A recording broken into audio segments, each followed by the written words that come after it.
గుత్తి కాకరకాయ చేశాను కదా, అసలుకి అక్క మీ తినే రియాక్షన్ కూడా చూపించండి అనేసి అడిగారు. సో అందుకే ఈ వీడియో అనమాట. Hi friends, welcome back to another mini vlog. నేను వచ్చేసా. ఇప్పుడైతే నేను లంచ్ చేస్తున్నా. నా లంచ్ మెనూ మీతో షేర్ చేసుకుంటాను. అలాగే నేను చేసిన గుత్తి కాకరకాయ ఎలా వచ్చిందో కూడా చెప్తాను.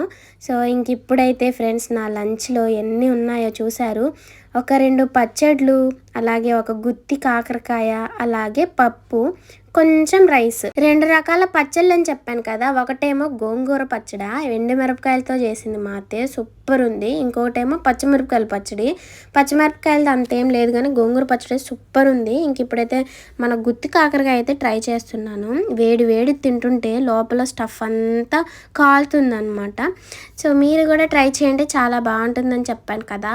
సో అలాగే ఇంకా మా అత్తయ్య చేసిన పప్పు కూడా చాలా అంటే చాలా బాగుంది. సో మనం ఎప్పుడైనా కూడా రైస్ అనేది కర్రీ సేమ్ క్వాంటిటీ తింటే మనకి బెల్లీ ఫ్యాట్ అంటే రాదంట.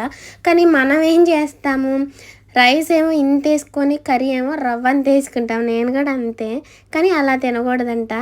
సో మొత్తానికైతే ఇప్పుడు మీకోసం అనేసి వీడియోలో కొంచెమే అన్నం వేసుకున్నాలేండి, తర్వాత ఎక్కువే తింటా.